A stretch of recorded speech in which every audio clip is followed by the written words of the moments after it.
Jesaja gibt. Who will you trust? Wem wirst du vertrauen? And these chapters show actually God is trustworthy. Und diese Kapitel zeigen, ja, Gott ist vertrauenswürdig. When you find yourself in a crisis and you're stretched to the limits, turn to Him. Wenn du dich in einer Krise befindest, dann schau auf Gott, vertraue ihm. Remember Hezekiah. Erinnere dich an Hiskia. The New Testament way we put this is it's salvation by faith. Im Neuen Testament ist Errettung durch Glauben. The Old Testament word for faith is trust. Und im Alten Testament gibt es für das Wort Glauben Vertrauen. People are saved by trust. Hezekiah was. Die Leute sind durch Vertrauen errettet worden. Hiskia, bei dir war das so. Wie hängen die zwei Worte zusammen, Glauben und Vertrauen? Kannst du das nochmal wiederholen, bitte? Faith is the New Testament word, where the Old Testament tends to speak of trust. Also das Wort Glaube im Neuen Testament ist das Wort Vertrauen im Alten Testament. Is it the same word, or does Hebrew have another word for faith? Where it talks about like with Abraham, he was justified by his faith.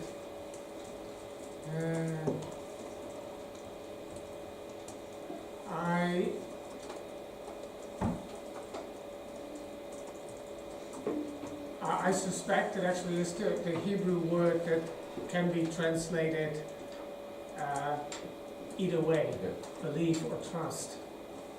Ich denke, dass das, oder ich nehme an, dass das hebräische Wort mit Glaube oder Vertrauen übersetzt werden könnte. See if I can find it out fast.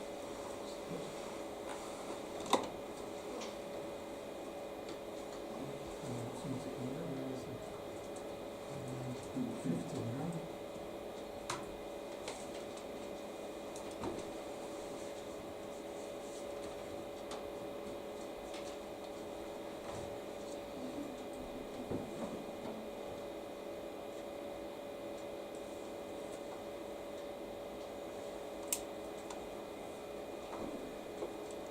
Yeah, it has the root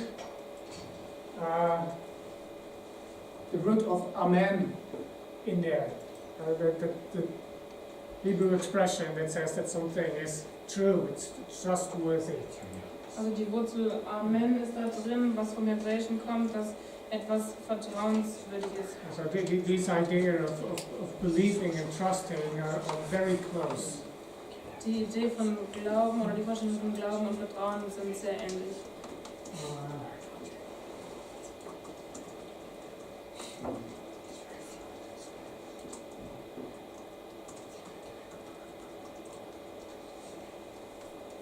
And so Hezekiah becomes the example, one of the greatest examples in the Old Testament, of someone who does exactly this. Und Hiskia ist ein großartiges Beispiel für jemanden aus dem Alten Testament, der genau das tut.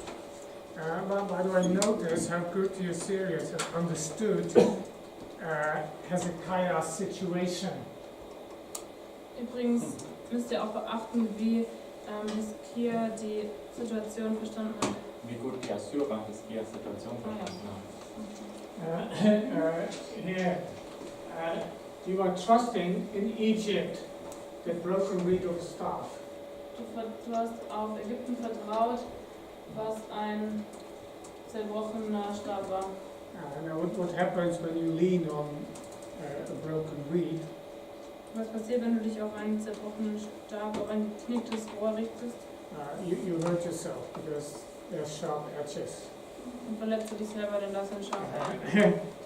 And then the official offers a bet. The commander, the leader, the Syrian leader. Und dann kommt der offizielle Leiter der Armee. He offers Hezekiah 2,000 horses. Er stellt Hiskia 2000 Pferde zur Verfügung. if Hezekiah has 2,000 people who can actually write them, Und Hiskia hat 2000 Leute, die reiten können. and because he knows Hezekiah doesn't have 2,000 people who know how to ride a horse. Aber er weiß, dass Hiskia keine 2000 Leute hat, die wissen, wie man reitet. That's what Egypt was supposed to provide. Und das war das, was Ägypten geben sollte. And so Hezekiah, humanly speaking, Hezekiah doesn't have any chance. Menschlich gesehen hatte Hiskia keine Chance. I mean, 2,000 horses for the Assyrians, that's just a small part of their army. 2000 Pferde für die Assyrer waren nur ein kleiner Teil ihrer Armee. Hezekiah has nothing to match that. Hiskia hatte nichts, wo er da rankommen konnte. So this brings out how hopeless the situation was for Hezekiah. Und es zeigt, wie hoffnungslos die Situation für Hiskia war. So these chapters also serve to bring out this central issue of trust in the book of Isaiah. Also was diese Kapitel zeigen sollen, ist auch das Thema Vertrauen, was ein zentrales ist bei Jesaja. There's yet one more function the chapters have. Und da ist noch eine andere Funktion, die die Kapitel haben. They build a bridge to Babylon. Die bauen eine Brücke zu Babylon. Because at the end of the narrative, there's people who come from Babylon. Und am Ende gibt es Leute, die aus Babylon kommen.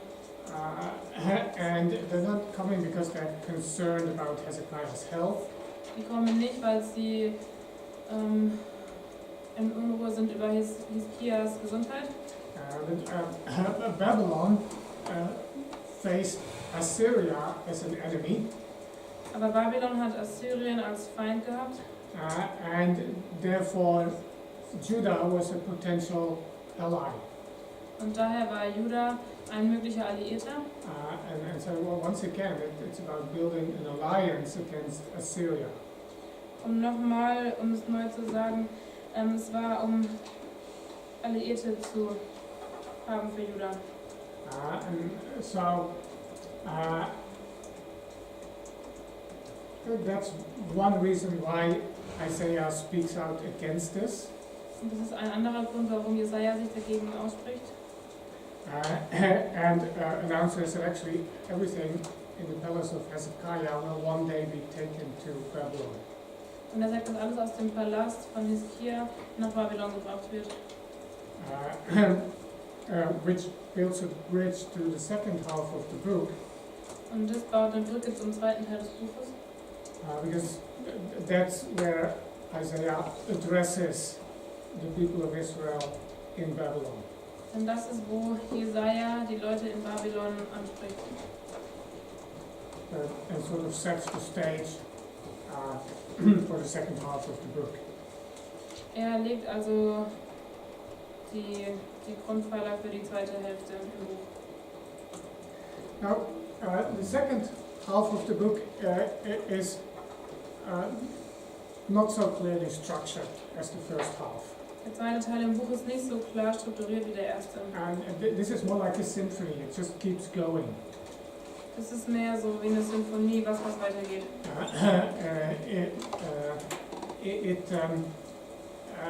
There are certain themes that are repeated, that come back. Da sind Themen, die immer wieder kommen, die wiederholt sind. But generally speaking, it is an ongoing presentation of everything God still wants to do. Aber allgemein gesehen ist es einfach eine Darstellung von dem, was Gott tun möchte. Which will include bringing the people back from exile. Was auch beinhaltet, die Leute zurückzubringen vom Exil. It includes rebuilding Temple and Jerusalem. Und es beinhaltet das Wiederaufbauen des Tempels und von Jerusalem. But then it goes way beyond a simple return from exile. Und es geht aber darüber hinaus, einfach nur zurückzukommen nach Jerusalem. Because this community centered around Zion will experience the presence and the glory of God ways that are astonishing. Denn die Gemeinschaft um Zion herum werden Gott anbeten in außerordentlichen Arten und Weisen. Now, the one thing that perhaps needs a bit of attention in these chapters Also was noch Aufmerksamkeit braucht in diesen Kapiteln, is the mysterious figure of the servant ist das Bild von dem Knecht.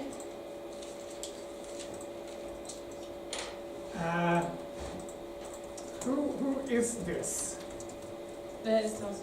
Well, I'm sure you immediately think of the Gospels and Jesus and so forth. Wahrscheinlich denkst du genau jetzt an das Evangelium, an Jesus und so weiter. But place yourself in the position of an Israelite reading or hearing the prophecy of Isaiah. Aber versuch dich selber mal in die Position eines Israeliten hineinzuversetzen, der Jesaja hört oder liest, Not knowing yet about Jesus. der noch nichts über Jesus weiß. Then how do you make sense of this? Wie kann diese Stelle dann Sinn machen? There are several passages from here on that sort of introduce this individual. Da gibt es mehrere Schriftstellen, die diese Person hervorbringen, zeigen. It's chapter 42, 49. I think it's, is it 50 or is it 51? It is 51. Nee. No, so it is 50. And then of course, chapter 53, that's the most extensive passage. And I'd say chapter 61 sort of fits in there as well. Aber das sind die Stellen, wo wir noch mehr über diesen Knecht lesen können. And it's, on the one hand, Isaiah speaks about Cyrus, the king who will come and put an end to Babylon.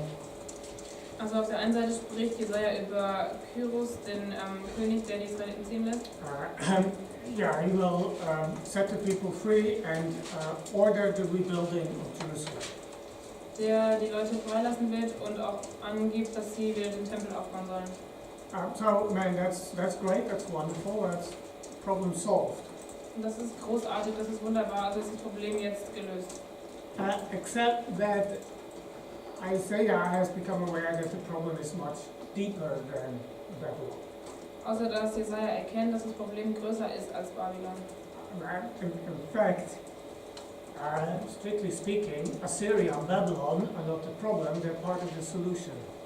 Und eigentlich sind Assyrien und Babylon nicht Teil des Problems, sie sind Teil der Lösung. That's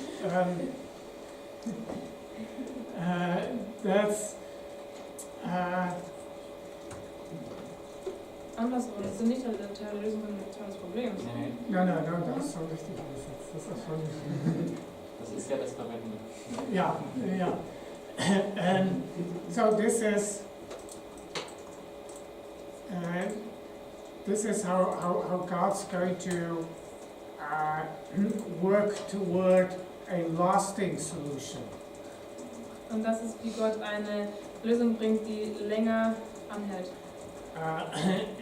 But it's not enough to lead Israel into exile and then bring them back.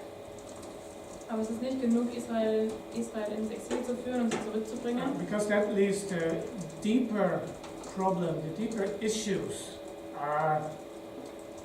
untouched. Denn das lässt die tieferen Probleme unberührt.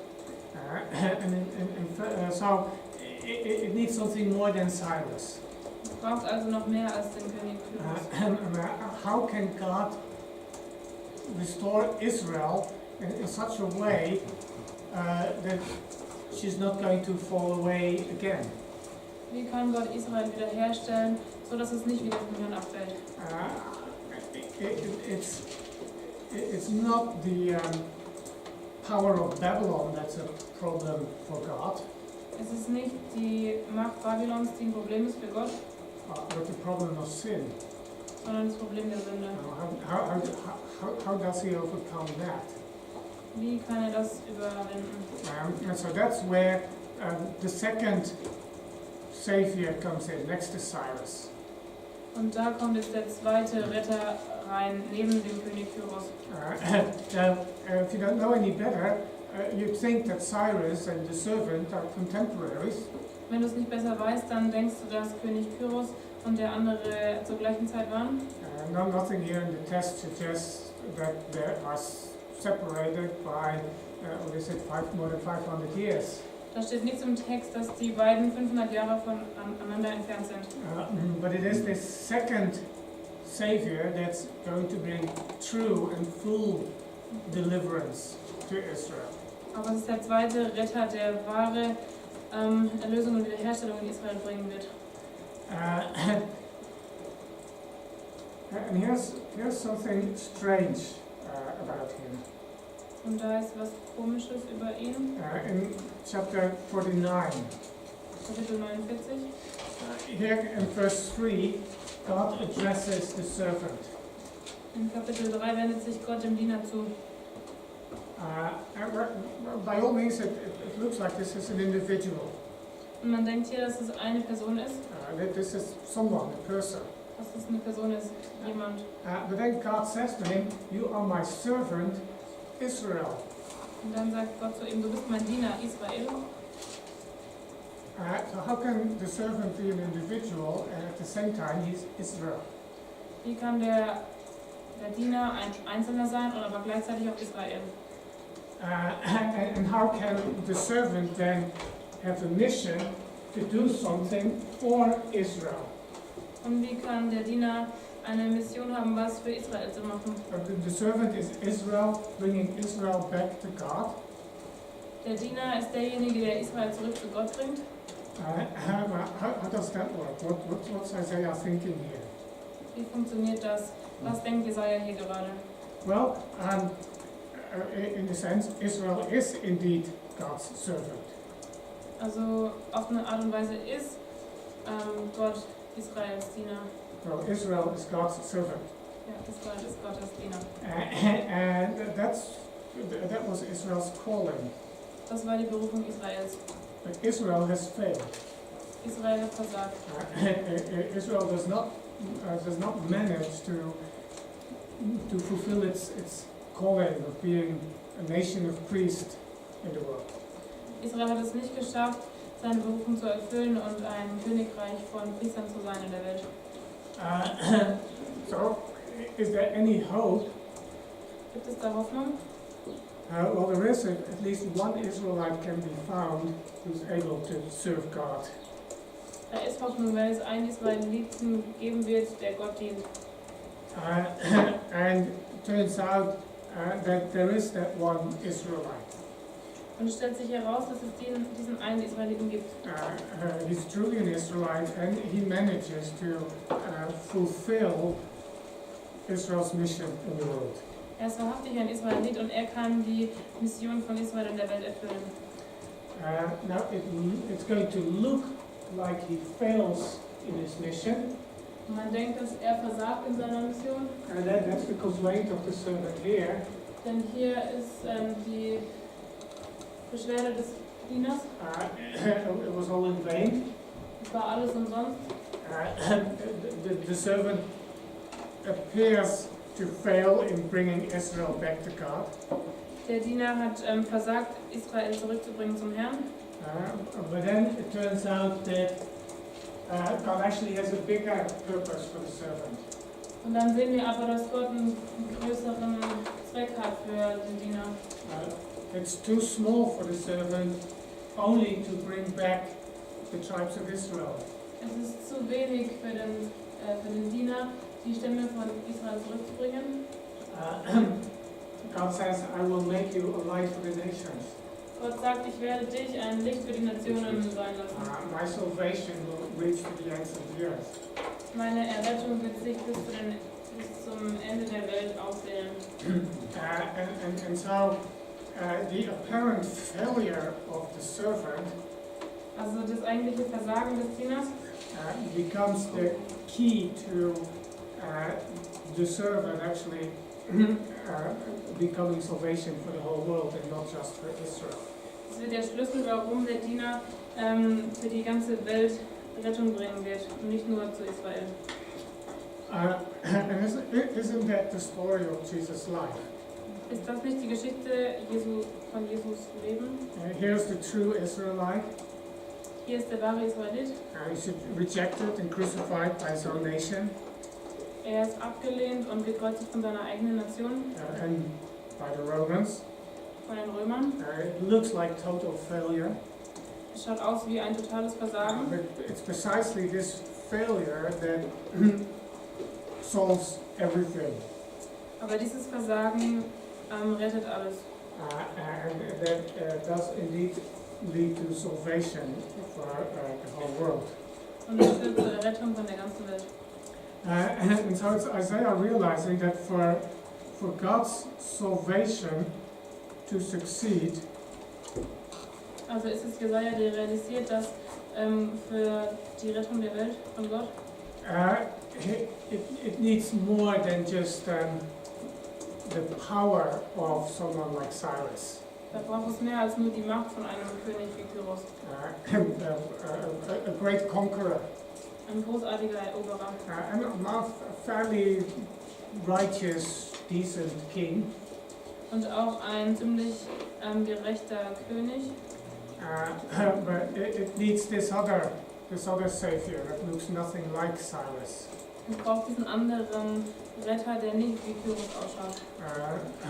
No beauty, shocking, horrifying. Der keine Schönheit hat, der schockierend ist. The one who gives his life for the nation and for the world.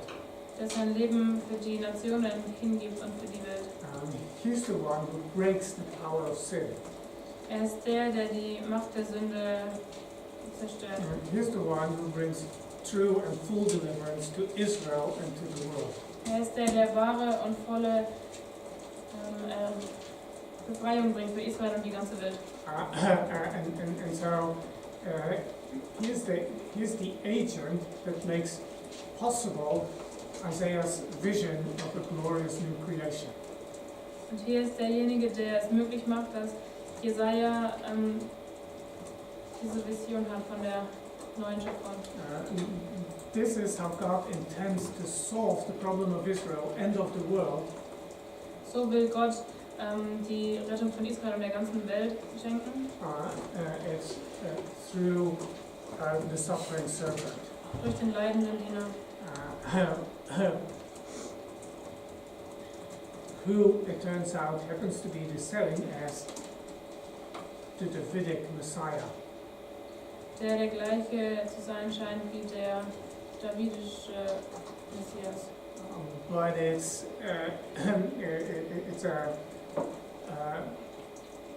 a very surprising way forward for God to take.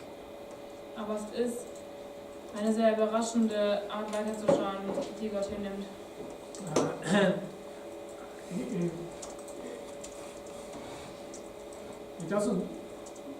It doesn't primarily work through the power of a conqueror and a hero like Cyrus. Gott arbeitet nicht an erster Stelle mit einem König wie Kyros. It works through the weakness of the suffering servant. Sondern wie er wirkt, ist durch die Schwachheit des leidenden Dieners. And notice that after chapter 53 comes chapter 54. Und wenn ihr nach Kapitel 53 in Kapitel 54 erkennen könnt, Not surprisingly. nicht überraschend, But what follows in the text is unthinkable apart from what's in chapter 53. also wenn man sieht, was hier im Text kommt, dann ist es unglaublich, wenn man 53 vorher gelesen hat. This here is the immediate result of the servant's suffering. Das, was am Anfang steht, ist das Ergebnis von dem leidenden Diener. There is now a new beginning. Da ist ein neuer Anfang and there is the invitation that comes with it. und da ist die Einladung, die damit kommt. And there is, in fact, new creation. Und da ist eine neue Schöpfung. Because here, at the end of chapter 55, Am Ende von Kapitel 55, the thorn and the briar are replaced. das sind die Dornen und die Zypressen, die Nesseln ersetzt. Where does that come from? Woher kommt das? Well, that's the curse in Genesis 3. Das ist der Fluch in Genesis 3. The earth will produce thorns and thistles, Da sind auch Dornen und Disteln entstanden. but not anymore. Jetzt nicht mehr. Not forever. Nicht für immer. Because of what the servant has done. Wegen dem, was der Diener getan hat. Oh, Jesus. Who is Jesus, yes. That's the depth of Isaiah's insight into how God's going to solve the problem of this world. Wow. Das ist die Tiefe von Jesajas Einsicht und wie Gott die Welt retten wird. The suffering servant, Die bleibenden Diener. you'll be the one to accomplish this. Er wird derjenige sein, der das schaffen wird. And to restore all God's glory to creation and more. Und der Gottes Herrlichkeit zur Errettung geben wird und noch mehr.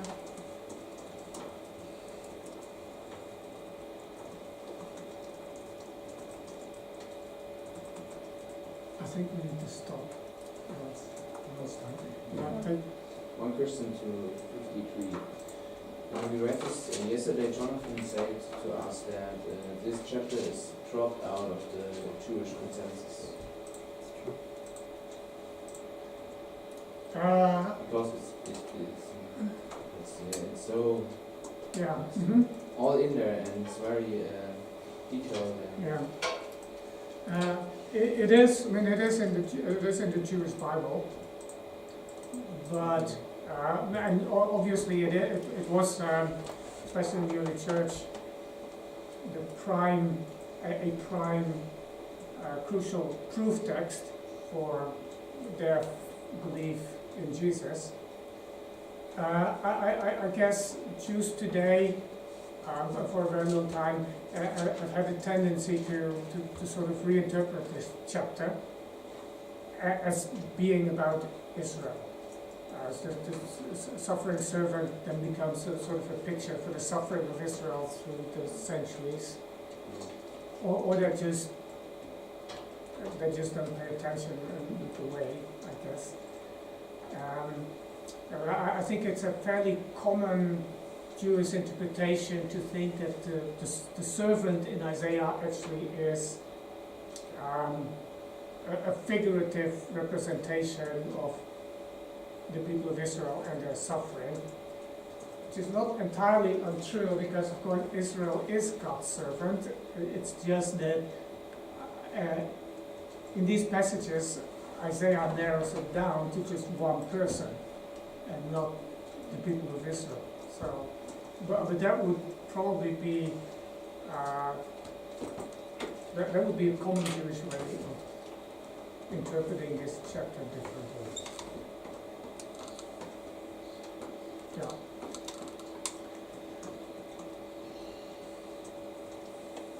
Okay. There's more questions. What shall we do? I mean, Let's collect them and let's try to address them tomorrow. It's 12:33. yeah, it's past 12:30, so I don't want to keep going. Let's collect the questions and write them down and we'll answer them tomorrow. Mine wasn't a question, I just quickly wanted to add something to the Isaiah 53. Yeah, it's like, I've encountered a lot of Jewish people and it's actually forbidden in a lot of synagogues. It's declared as like the forbidden chapter. Okay. So it's, Okay. a lot of Jews have actually never read it before, too. Yeah. Yeah. Yeah. Interesting that they would consider it so dangerous or whatever, right? Yeah. Yeah. That's interesting. And how do they reason it? most Jews don't want to hear about it. They just go, okay, I'm not allowed to read that.